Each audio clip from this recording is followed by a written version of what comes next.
Enorme privilegio tenerles de nuevo con nosotros en su revista Silvia en Perspectiva. Actualidad global y local de las noticias, economía, cultura, arte, deporte y medio ambiente componen nuestra agenda de hoy. Bienvenidos y bienvenidas.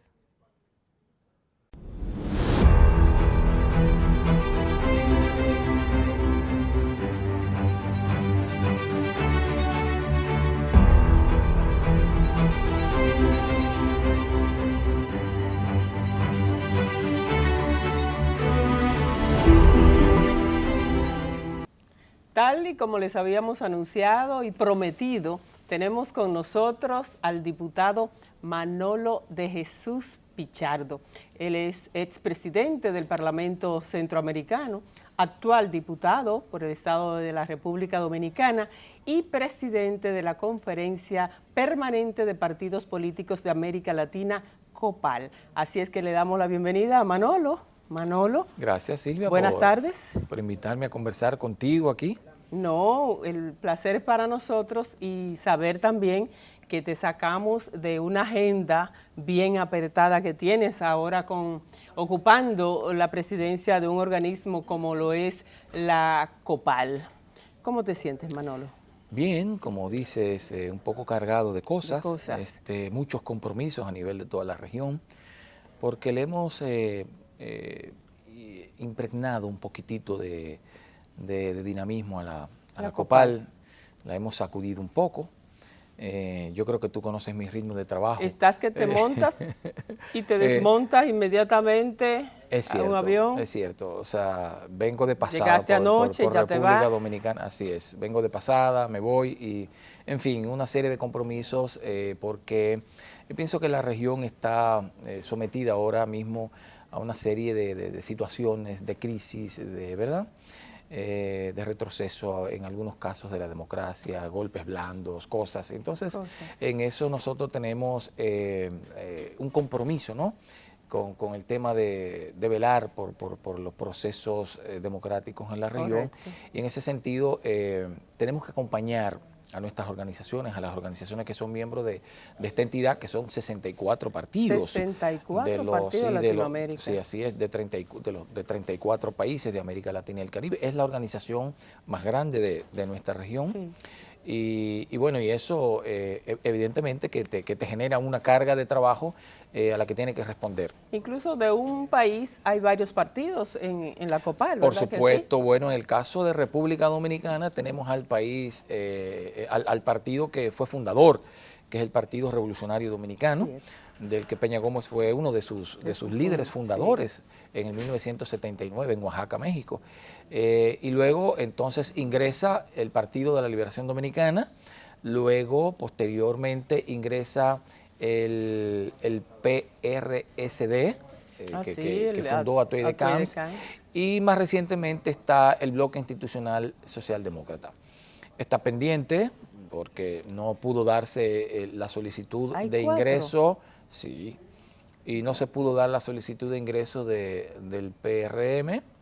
Eso es una situación que todavía tendrá que verlo la Coordinación General de la COPAL y, en última instancia, la Asamblea Plenaria, que es el máximo organismo de nuestra entidad. Correcto. Manolo, quisimos invitarte y viste que te insistíamos en querer conversar contigo precisamente porque estás en ese organismo presidiéndolo y tienes que estar mirando y analizando conjuntamente con los demás miembros las situaciones, como tú dijiste, de los países que ahora mismo se están viviendo algunas situaciones muy difíciles.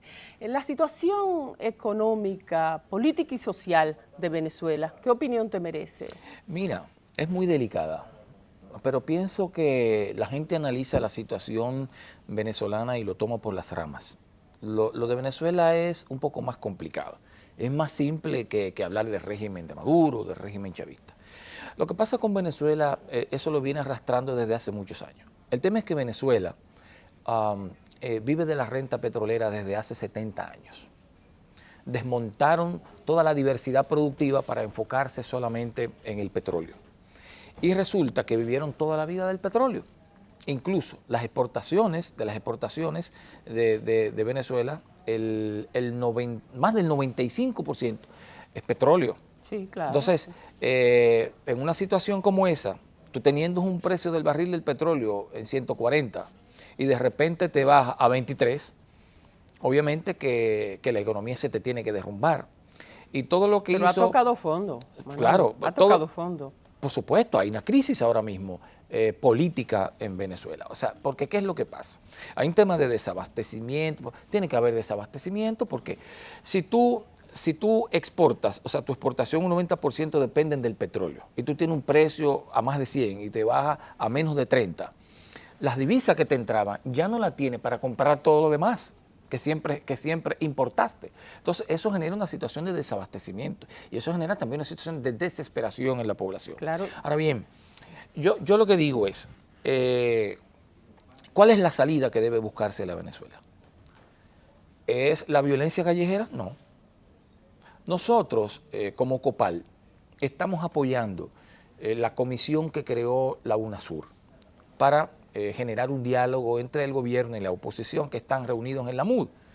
Esa es la que preside el expresidente Leonel Está Fernández. el expresidente Leonel Fernández, Zapatero. está Zapatero de España, está Martín Torrijos y hay un emisario del Vaticano también.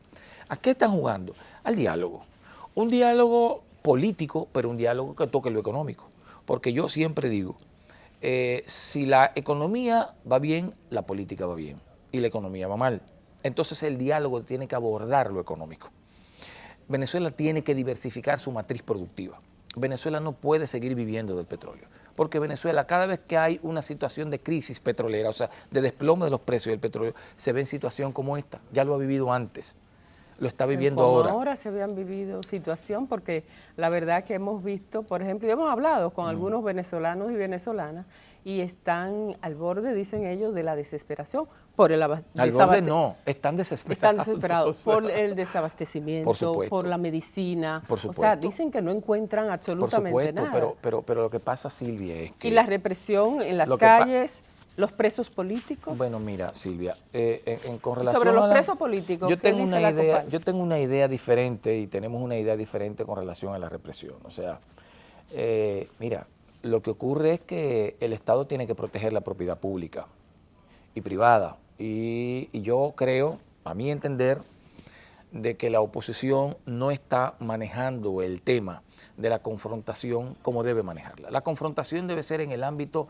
de las propuestas, en el ámbito del debate honesto y serio, no en el ámbito de las calles, la violencia, la destrucción, eso no.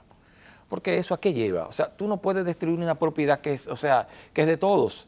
Entonces, eso también tiene que generar una especie de, ¿cómo te digo? O sea, las autoridades que tienen que velar por el orden tienen que salir y tienen que detener eso, si no, el país, sucumbe. Entonces, no puede ser. O sea, ya bastantes problemas hay con el tema de desabastecimiento, crisis económica, para agregarle lo de la violencia.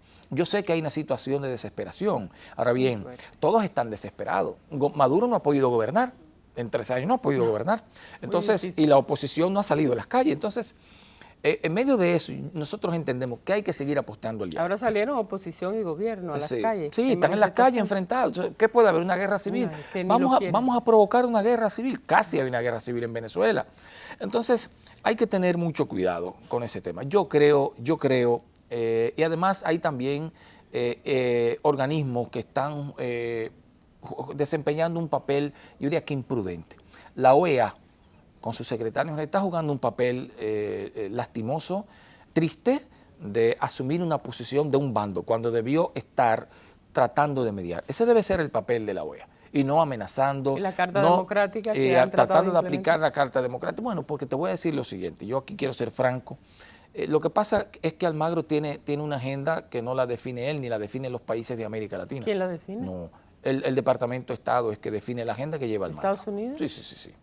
Almagro es, para decirlo de una manera, un agente del Departamento de Estado en la OEA.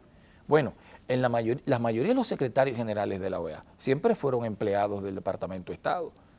Hoy no recuerda tú que la OEA fue que justificó la intervención militar en 1965 aquí, pero además justificó y legitimó muchísimos golpes de Estado y conspiraciones de gobiernos democráticos. En el día de ayer, precisamente, se cumplió un año más de esa intervención. Así es. Entonces, bueno, es un organismo que siempre ha estado al servicio de intereses que no son los nuestros. Bueno, y Almagro, luego con Insulza, cambió un poco. Insulza jugó un poco más a mediar, jugó un poco más a buscar soluciones pacíficas a los conflictos, pero este llega y volvió y retomó el papel que jugó la OEA desde que se fundó. Entonces, Manolo, eso no puede ser así. Pero ojalá que real y efectivamente esta situación cambie en Venezuela, porque nos está lastimando a todos. O sea, a nosotros nos cuesta y nos duele ver un país hermano que acogió a muchos dominicanos en épocas difíciles también para nosotros, ¿verdad que sí? A dominicanos, colombianos, ecuatorianos. De todos los países. O sea, vamos a continuar hablando, Manolo, del tema internacional, porque sé que te gusta bastante y es en el área que más te desempeñas cuando volvamos de esta breve pausa.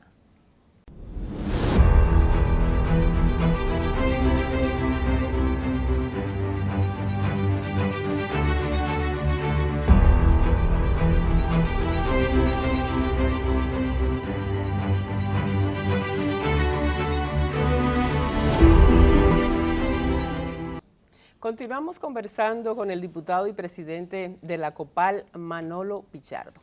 100 días de la presidencia de Donald Trump en los Estados Unidos. ¿Qué te parece? ¿Qué ha significado? ¿Qué ha significado? Analizar los 100 días de Donald Trump bueno, empezaría por decirte que muchas de las cosas que prometió en campaña no las está cumpliendo. ¿No lo está cumpliendo? Por supuesto que no. O sea, él planteó que los Estados Unidos no podía estar invadiendo países y en guerras permanentes. Bueno, está haciendo todo lo contrario de lo que dijo. Recientemente la madre de todas las bombas. La madre de todas las bombas. Una confrontación con Corea del Norte por el tema de los ensayos con armas nucleares. Bueno, y yo tengo la opinión de lo que está haciendo Corea del Norte es defendiéndose, porque si tú me estás presionando, yo busco la manera de defenderme también. O sea, bueno, Trump habla del peligro que representa Norcorea para el mundo por el tema de las bombas atómicas, que ha ido desarrollando, ¿verdad? Y los ensayos nucleares que está haciendo. Pero bueno, si hay un país peligroso son los Estados Unidos, que es el segundo que más ojivas nucleares tiene. Y es el único país del planeta Tierra que lanzó bombas atómicas. Sí. Porque hablan de la amenaza contra el mundo, pero es el único que se ha atrevido, hablan de que eso es un gobierno de locos, que pueden en cualquier momento provocar una hecatombe nuclear, pero bueno, el único que se ha atrevido a lanzar bombas durante la Segunda Guerra Mundial, cuando prácticamente la guerra estaba ya ganada por Occidente o por los aliados, fueron los Estados Unidos. Entonces, Trump es impredecible. Decía una cosa en campaña, hace otra cosa desde el gobierno y uno no sabe con qué saldrá mañana.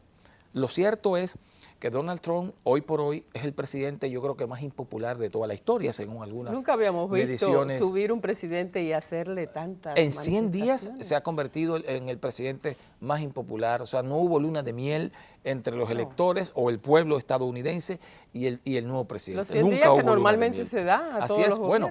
Bueno, al mismo día donde él estaba asumiendo la presidencia de la República, había protestas en las calles. Entonces, es una presidencia que mantiene al mundo con cierta crispación, tiene la comunidad internacional un tanto preocupada y hay que ver cómo se desarrollan las cosas. Hay mucha gente que habla de que probablemente, bueno, es muy atrevido decirlo, que no termine su periodo presidencial, sí, se ha dicho pero yo pienso que él de a poco, porque él no es una persona del establishment, él es una persona, es un outsider que salió del mundo empresarial, y por eso ni el establishment de su partido, ni la nomenclatura de su partido, ni la nomenclatura del Partido Demócrata, ni el establishment en sentido general lo aceptó. Pero yo pienso que lo han ido cooptando de a poco, así como cooptaron en un momento al presidente Barack Obama, que en un momento fue la esperanza del mundo, de los estadounidenses, y de repente terminó en brazos de la oligarquía financiera estadounidense y de las políticas del Pentágono. En materia de inmigración, ¿qué se puede esperar? Bueno, mira, hay mucho manejo mediático con el tema y de manipulación con el tema de la migración. Claro, porque el presidente que más deportó migrantes fue Barack Obama. Pero no, pero nunca, en campaña tampoco lo anunció tanto. No, no lo dijo, pero lo hizo. Porque ese es el tema. El hombre que más deportó ilegales. En la historia, ¿no? En la historia, el presidente que más deportó se llama Barack Obama. ¿Y deportaba a condenados o no, a todo el mundo? ¿Y tú no te acuerdas la crisis? ¿No recuerdas la crisis de los niños? Sí, que llegaron y los separaron de su familia. Sí. Eso fue en el gobierno de Barack Obama. Pero se habla del muro de Trump, de Donald Trump. ¿Quién fue que empezó? El muro no lo empezó Trump. Hay más de 1000 kilómetros de muro. ¿Sabes quién empezó el muro? ¿Quién? Bill Clinton. Bill Clinton empezó el muro. Pues que muchas de las cosas que se le atribuyen a Trump no son de Trump. Es que son políticas que han venido. Es que él lo asumía de una manera. Lo que pasa es que él concentró su campaña, centró su campaña en ese tema. Y que México lo tiene que mientras pagar. Otros presidentes centraron su campaña en otras cosas, la centró en. ¿Pero por qué la centró? Porque él estaba dirigiendo un mensaje. Era de campaña, eso pues claro, él estaba dirigiendo un mensaje a los blancos, ¿no?, que entienden que se está perdiendo la identidad nacional. A los estadounidenses. A los estadounidenses ultraconservadores, porque todos son estadounidenses. Claro. O sea, Estados Unidos es una nación de migrantes. Nadie es de ahí. Si alguien es de ahí, son los pueblos originarios, indígenas, aborígenes. Sí. Pero luego nadie es de ahí. Ahí hay una mezcla de ingleses, de todos lados, alemanes, irlandeses, ¿verdad?, europeos de todas partes. Hubo una última oleada de italianos y ahora de los años, diríamos que 80 o 70 para acá, de muchos latinoamericanos. Es una nación de inmigrantes. Él mismo es de origen alemán, yo creo. Así es, se ha dicho bastante. Entonces, y la esposa también, así es, la primera dama. Pero su mensaje fue dirigido a esa extrema derecha que tenía un voto frío y él quería conquistarlo y lo logró. Así es. Esa es la realidad. Manolo, retornamos en breve para venir a lo local. Muy bien.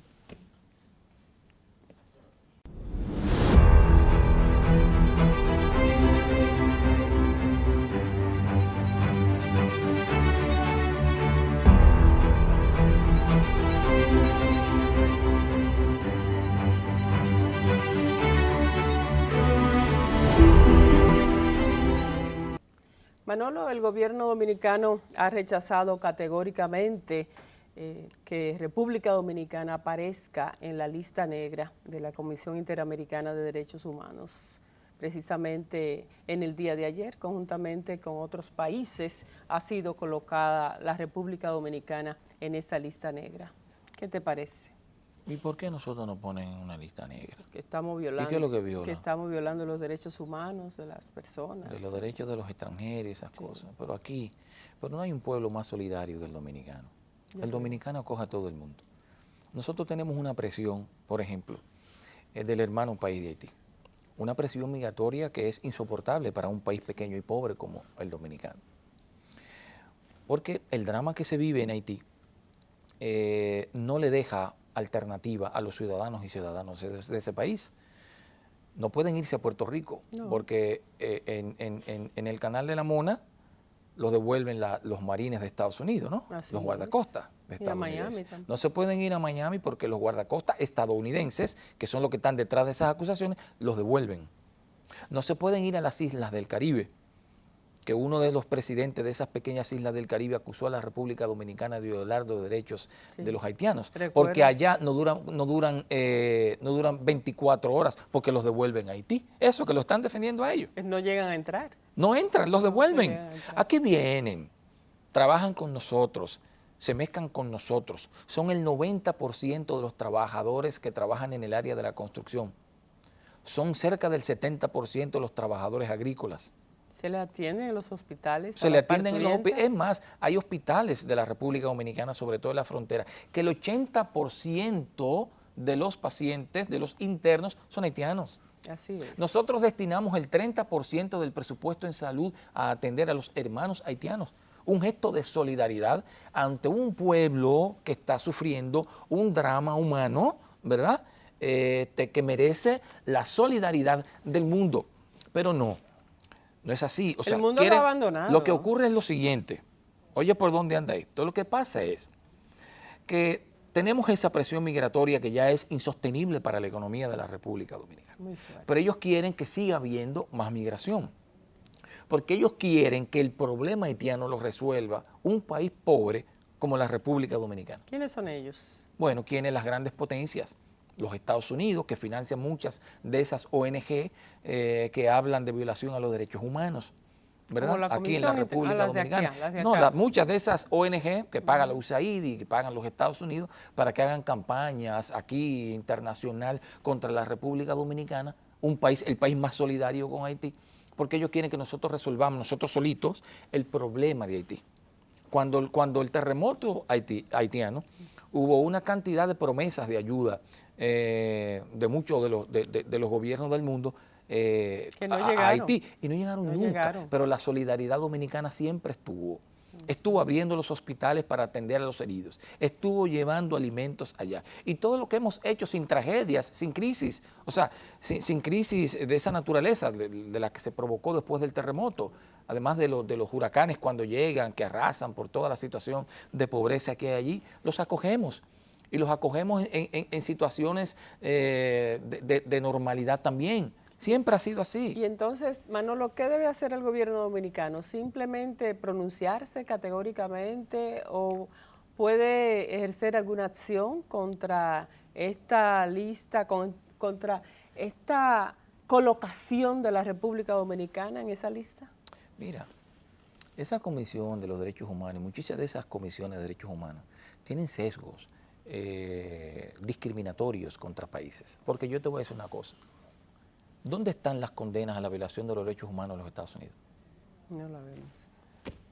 ¿Matan negros todos los días policías blancos? ¿Dónde está el pronunciamiento de esas comisiones de los derechos humanos?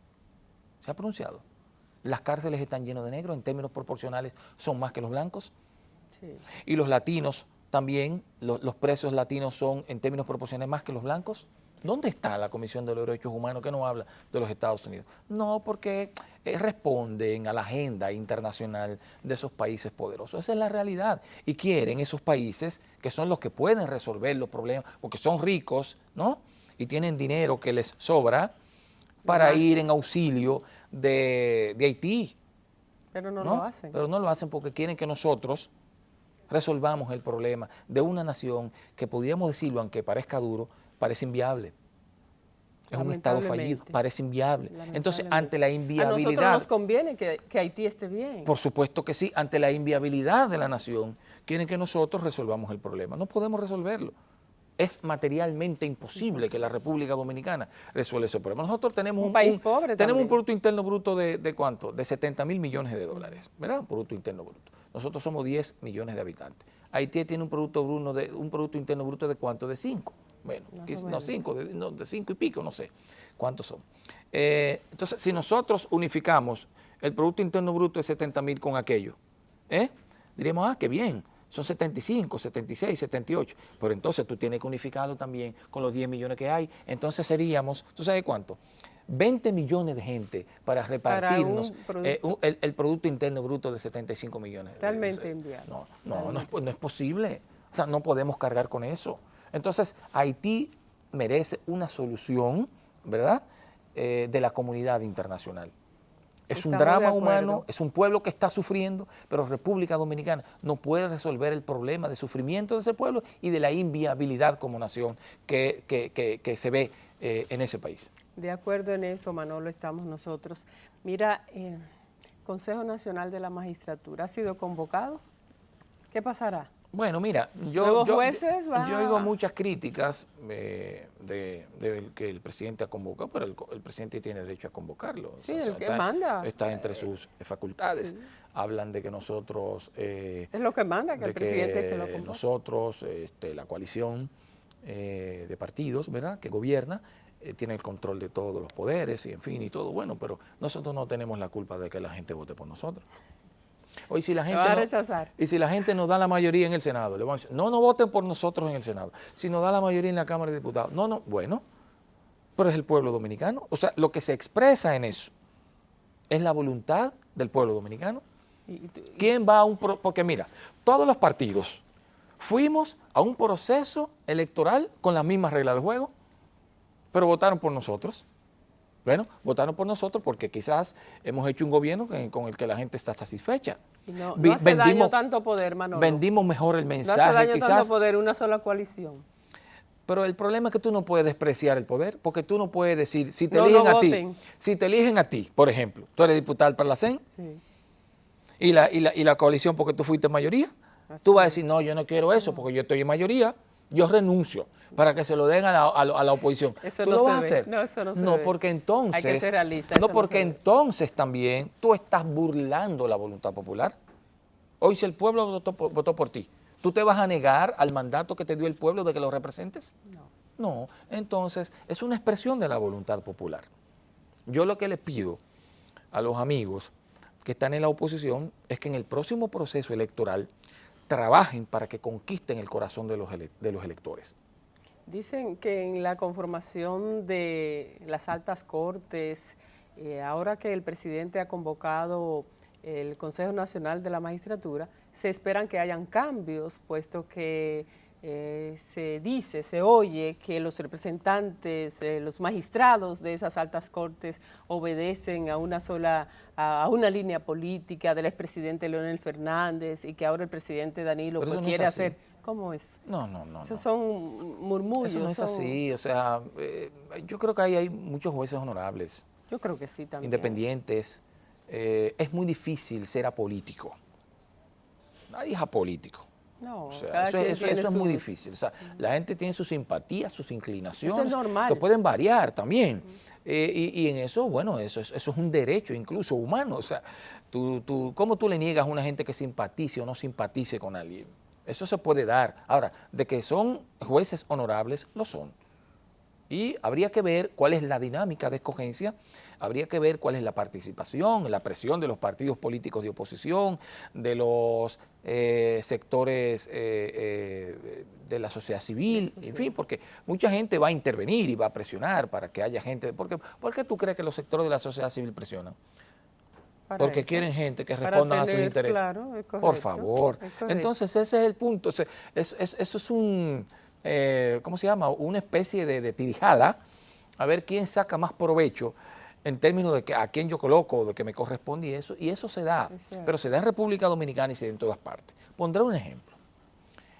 Bush, hijo, no ganó el proceso electoral que lo hizo presidente. Acuérdate que hubo un fraude en Miami. Claro. ¿Y quién decidió que fuera presidente Bush? ¿Fue un tribunal? ¿Fue un juez? Sí. ¿Quién puso ese juez? Su papá cuando era presidente. Ay, imagínate. Fue su papá. Ejemplo, sí. Entonces sí, su papá puso ese, él estaba ahí, cuando le llegó la oportunidad, favoreció al hijo del que lo puso. Así es. Tan sencillo, Estados Unidos, ¿no? Bien, Estados que se dan Unidos, muchos la casos potencia. como ese. Sí. Manolo, ¿crees que habrán cambios en el 2020? ¿Aspiras? ¿Tienes aspiraciones acá? No, por ahora no tengo aspiraciones. Yo creo que es muy prematuro hablar de aspiraciones de 2020. Estamos en el 2018 casi. Sí, pero no estoy de acuerdo con que Dicen nosotros que se tengamos comienza el otro campaña día. por 4 años. No estoy de acuerdo. Yo creo que a la gente hay que darle respiro un poco de política. Para eso se unificaron las elecciones, ¿verdad? Hay que dedicarse a gobernar, a trabajar para echar hacia adelante el país. Y pienso que hay que esperar un poco, ¿no? Hacer política, ver hacia lo interno de los partidos, ¿no? Ver cómo están nuestros partidos, si se está respetando la democracia interna, todo ese tipo de cosas. Y entonces después proponernos si vamos a aspirar o no. ¿Habrán congresos en el PLD? Bueno, nosotros todavía no hemos concluido el Congreso, que tiene como 3 años, el Jorge Botello. O sea, tienen que El próximo continuarlo Congreso creo que es en el 2020, del Partido de la Liberación en Dominicana. el 2020. Sí, es 2020. ¿Y por qué? Sí, porque es cada 4 años o cada 5 años. Ah, sí, se Sí, hizo ya. Se el inició Congreso. lo- Ujú, así es. Oh, pensé que se iban a abocar próximamente No, a no, un no, por congreso. ahora no hay Oigo congreso. algunas voces No, lo que dentro del partido. lo que nos estamos es reuniendo para aplicar las resoluciones del Congreso, buscar la forma de aplicación de las resoluciones que emanaron del Congreso pasado, no Rebotello. Ok. Eso es lo que está pasando. ¿Algún mensaje a la ciudadanía, a tu pueblo, República ¿Qué puedo Dominicana? decir yo al pueblo dominicano? Bueno, al pueblo dominicano yo lo que le puedo decir es que sigamos trabajando, y a los jóvenes que militen en los partidos, ¿Verdad que sí? a los jóvenes con buenas intenciones que militen en los partidos, porque no podemos dejarle los partidos políticos a los que no creen en el país y que quieren usar a los partidos como instrumento para enriquecerse. Hay que hacer política. De la Así única es. manera, yo creo, porque es el instrumento válido para la democracia, es militando en los partidos políticos. La única manera de transformar la sociedad y de transformarla para bien es militando en los partidos políticos. Totalmente de acuerdo, Manolo. Continuamos deseándote muchos éxitos en tu carrera política, en tu gestión en la Conferencia gracias. Permanente de Partidos Políticos. Lo hiciste muy bien como presidente del Parlamento Con la Centroamericano, ayuda para tuya y de orgullo los nuestro. demás diputados. Para orgullo nuestro, y deseamos Gracias. de verdad todo lo mejor. Gracias por haber Gracias a ti. venido con nosotros.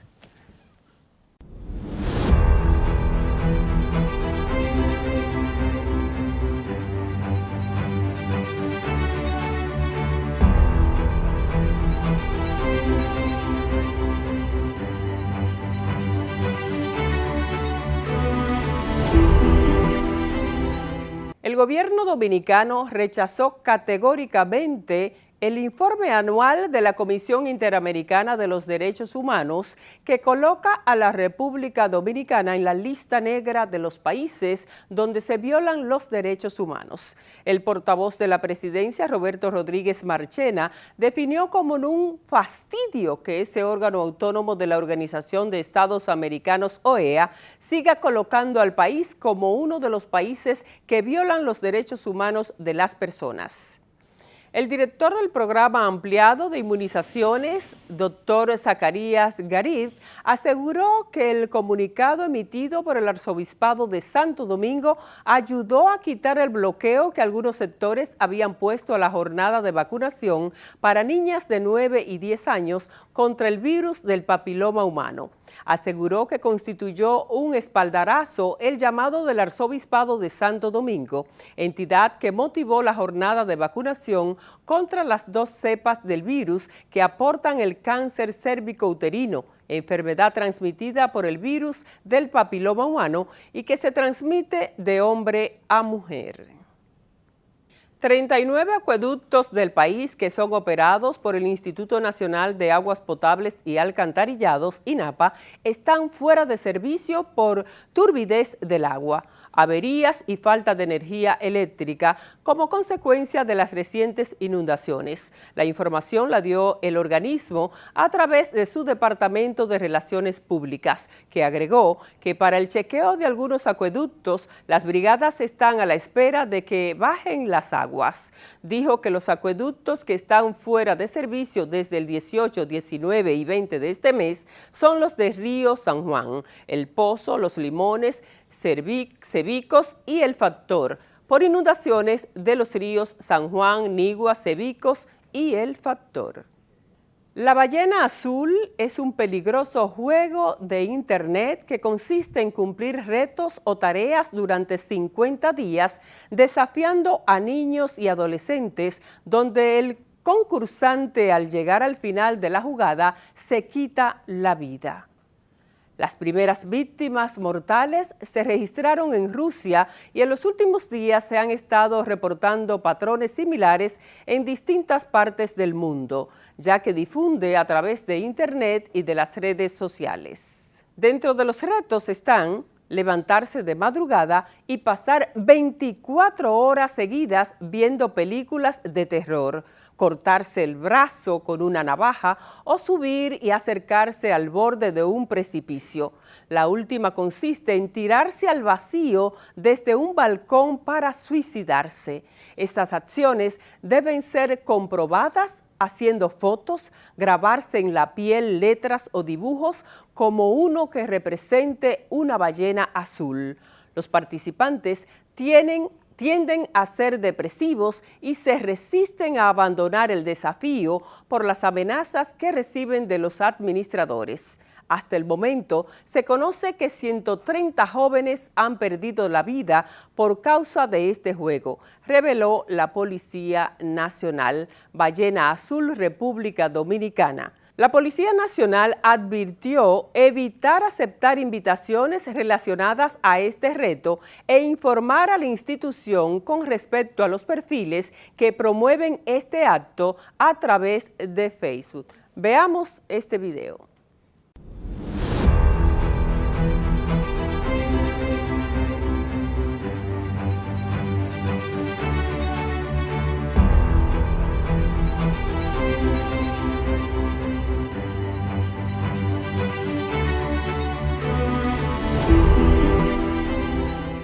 República Dominicana es la nación de América Latina y el Caribe que más depende del cobro de impuestos para financiar sus ingresos corrientes. Así se desprende del informe que presentó recientemente el Centro Regional de Estrategias Económicas Sostenibles, CRES, en el que analiza la situación tributaria en toda la región y concluye que los impuestos nutren 97.1% de las cuentas públicas, mientras el promedio en la región es de 76%. República Dominicana es el país de América Latina con la mayor participación de ingresos tributarios que no dependen de la seguridad social ni de ingresos por minería e hidrocarburos, indica el informe del CRES.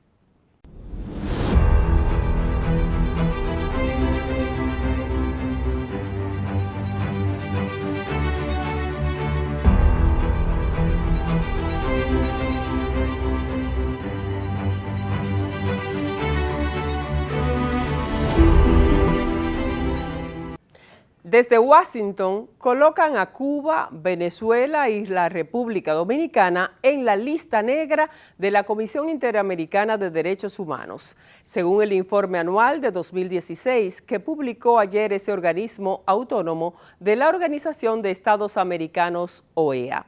El capítulo 4 del informe, conocido como la lista negra, señala los países donde las violaciones de derechos humanos requieren una atención especial por parte de este organismo, con sede en Washington. Cuba y Venezuela repiten en esa lista y República Dominicana sustituye a Guatemala con respecto al informe del 2015.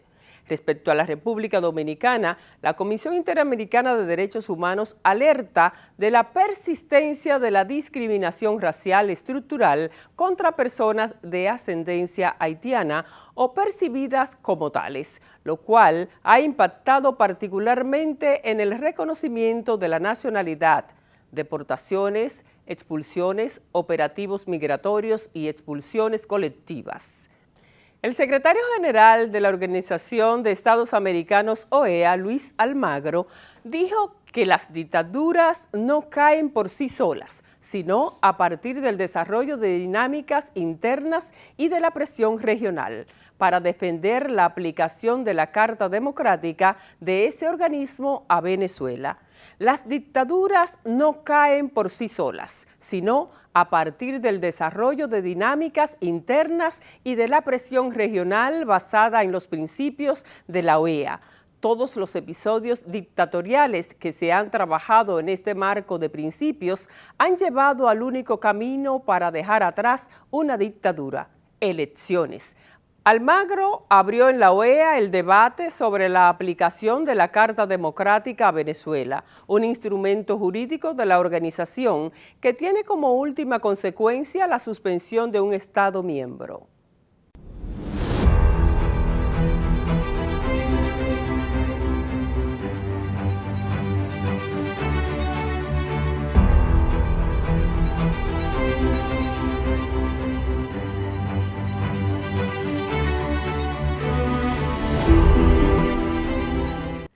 Zygmunt Bauman, un sociólogo, filósofo y ensayista polaco de origen judío que murió en enero, desarrolló el concepto de la modernidad líquida y acuñó el término junto con el también sociólogo Alan Turing.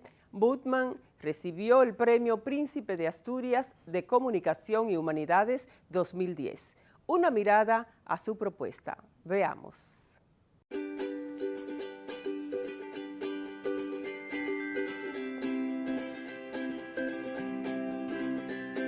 Según Bauman, la modernidad en la que vivimos es líquida debido a los constantes cambios a través del tiempo, es decir, una sociedad cambiante, inestable y precaria. En el mundo laboral, mientras que antes las empresas buscaban empleados fijos, hoy en día abundan los contratos temporales, ya que hay un mayor número de mano de obra competente que opta el mismo puesto de trabajo. La idea de progreso y de confianza se ha derretido. El trabajo se encuentra en estado de incesante movilidad, en el cual el hombre líquido vive el momento y tiene planes a corto plazo. El trabajo ha dejado de ser razón de estabilidad y se ha convertido en algo que no representa el fundamento ético de la sociedad. Existe un desempleo estructural, nadie se siente salvo ni seguro solo por tener un trabajo. Se transforma la esencia del trabajo como bien común a la esencia del trabajo individual. El trabajador pasa primero de un trabajo a largo plazo duradero y en donde se crean vínculos afectuosos con los compañeros y empresas, a un trabajo inmediato en el que la durabilidad no es importante y los vínculos personales dejan de existir. El empleo se convierte de algo sólido a algo fijo, donde había certezas, donde había planes de carrera, donde la persona empezaba y terminaba en un mismo trabajo. A una modernidad líquida, flexible. Hoy en día un empleado sabe cuándo entra a una empresa, pero no sabe con qué cargo va a salir. No se le permite configurar la certeza laboral en la que se encontrará más adelante. Hoy en día nadie se quedaría en un mismo trabajo toda la vida, pues empieza a priorizar el trabajo independiente. Este es un ejemplo de una de las transformaciones que se han dado a lo largo de los tiempos. Aquello representa un espacio sólido sobre un tiempo líquido que da pie a las nuevas tendencias actuales de los sujetos en las actividades laborales. Bauman muestra la modernidad como un presente volátil que fluye y cambia con la circunstancia en donde las personas dependen de sí mismos. Las oportunidades se aprovechan y los trabajos son inestables, ya que van y vienen. Gracias. Sobre la modernidad líquida de Zygmunt Bauman, la fluidez es la cualidad en la cual se dice que sufre un continuo cambio de forma cuando se someten a atención en estado líquido los objetos. Este continuo e ininterrumpible cambio de posición de una parte del material con respecto a otra parte, cuando es sometida a una tensión cortante, constituye un flujo. El sólido no fluye y puede volver a su forma original. Fluidez es una metáfora regente de la etapa actual de la era moderna, ya que los fluidos no se fijan a espacio y mucho menos se atan al tiempo. En el sí, mientras pasa el tiempo, estos disminuyen la significación. Los fluidos se desplazan con facilidad. Esta, es decir, como una etapa nueva a la modernidad. Con esta modernidad líquida se quiere decir que con los cambios existe una desautorización y negación del pasado, condenados y destinados a la licuefacción. Ni la seguridad ni la libertad que tenemos ahora es satisfactoria para nadie de nosotros y por eso la cultura está en riesgo también. Roberta Esposito en Italia publicó un libro muy interesante, tremendamente interesante, en el que argumentaba que nos hemos estado moviendo recientemente del estado de comunidad al estado de la inmunidad. ¿Inmunidad de qué? ¿De qué habla? Pues de cada cosa que nos rodea en nuestra sociedad, porque la comunidad es un lugar muy placentero, estás en casa, la comunidad representa tu hogar, tu vida, tu refugio, tu apoyo, pero la comunidad también tiene una parte negativa, porque has nacido en una comunidad y tienes que respetar el papel que la comunidad te enseña o te obliga. Y la identidad ya no es importante dentro de una comunidad. La identidad ya no se te da, sino que la identidad en este mundo es una cualidad que pertenece a la comunidad. La inmunidad ya significa que ya no tienes libertad, que estás solo, que te enfrentas a tus problemas realmente solo y sí libre en cierto sentido, porque tienes que, digamos, sacarte las castañas del fuego tú solo, sin el apoyo de nadie. Entonces es difícil renunciar a un tipo de identidad para tener otro tipo de identidad. Esta es la idea de la parte negativa de la libertad, porque este tipo de libertad viene de la mano con una preocupación fundamental, con una especie de problema, de trampa. Este problema es que esta libertad te hace ser individual de facto por la necesidad del tiempo, del momento en que nos toca vivir, y ser una persona individual obligatoriamente de facto significa que ser capaz de crear tu propio lugar en la sociedad, pero esto requiere recursos que ahora mismo la mayoría de la gente no tiene.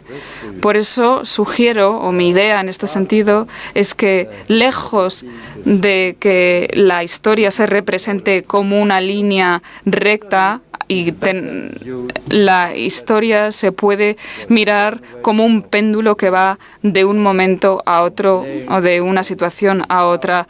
Nos quejamos de que no tenemos la libertad suficiente y que tenemos que dejar atrás nuestro nivel de seguridad para tener pues un derecho mayor a nuestra propia identidad y libertad, pero una vez que hayamos hecho esto, pues lo notaremos todo de una manera mucho más fácil.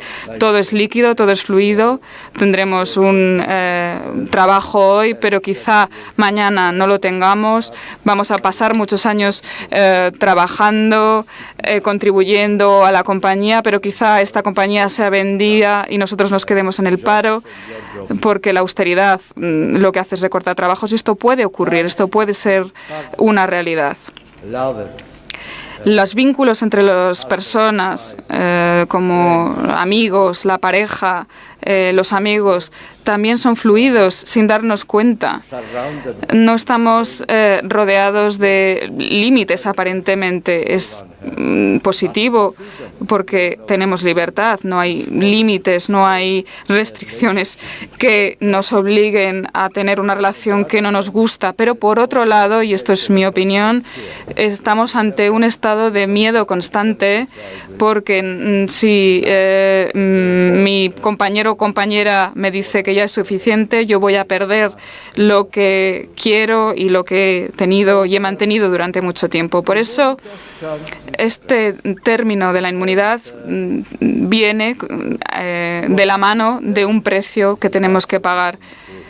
Y hasta hoy es muy fácil ver las noticias en la televisión, en los periódicos, pero es muy fácil hablar del término del péndulo que he mencionado si nos fijamos en la realidad que nos rodea. Ahora mismo las personas tienen que dejar de tener su libertad a favor de tener más seguridad. Cada vez hay leyes más estrictas, más severas, más regulaciones que ordenan aquello que no estaba ordenado mediante la introducción de nuevas leyes que restringen nuestra capacidad para movernos, pero que nos dan la sensación de que cuando nos levantamos mañana el mundo en el que vivimos es como el mundo que dejamos el día anterior y que no vamos a tener sorpresas negativas en este sentido.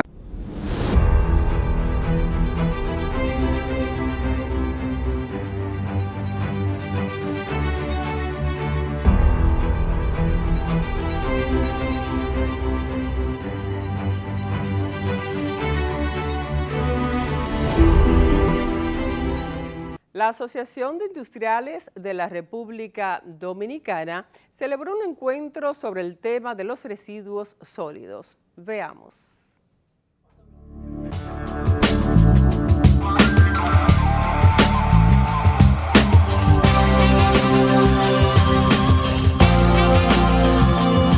El motivo de esta reunión es agotar el tema plásticos. Yo sé que ustedes han llegado a mucho consenso, pero yo sé también que hay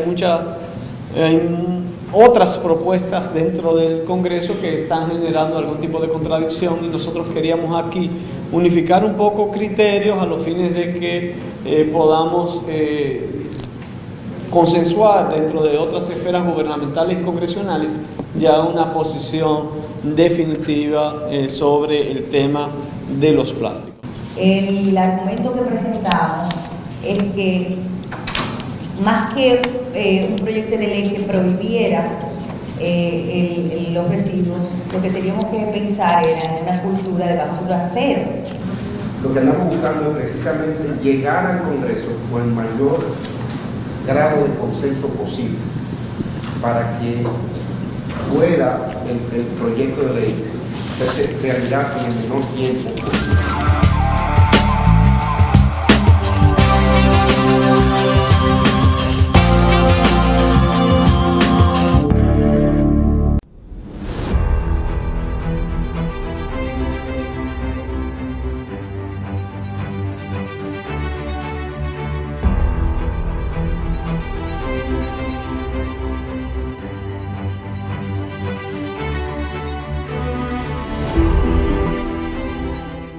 Albert Pujols remolcó una carrera la noche del pasado jueves en la victoria de los Angelinos de Los Ángeles sobre los Atléticos de Oakland, 2-1. Fue la carrera 1835 que empuja al toletero dominicano en sus 17 temporadas en las Grandes Ligas para empatar con el cubano Rafael Palmeiro en el lugar 16 entre los líderes de todos los tiempos de ese importante encasillado ofensivo. La próxima carrera que remolque el inicialista y bateador designado lo convertirá en el líder en todos los tiempos entre los jugadores no nacidos en Estados Unidos. También empatará en el puesto 15 con Ken Griffey Jr., que consiguió 1836.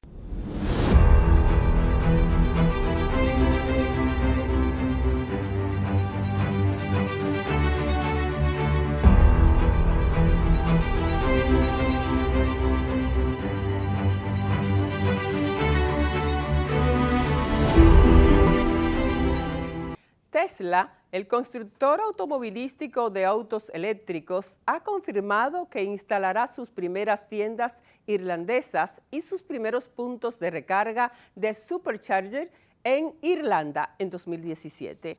Tesla hace los únicos coches en el camino que continúan consiguiendo más seguros, más elegantes y más capaces con el tiempo, gracias a las actualizaciones libres del software del over-the-air que lanzan hacia afuera regularmente los clientes.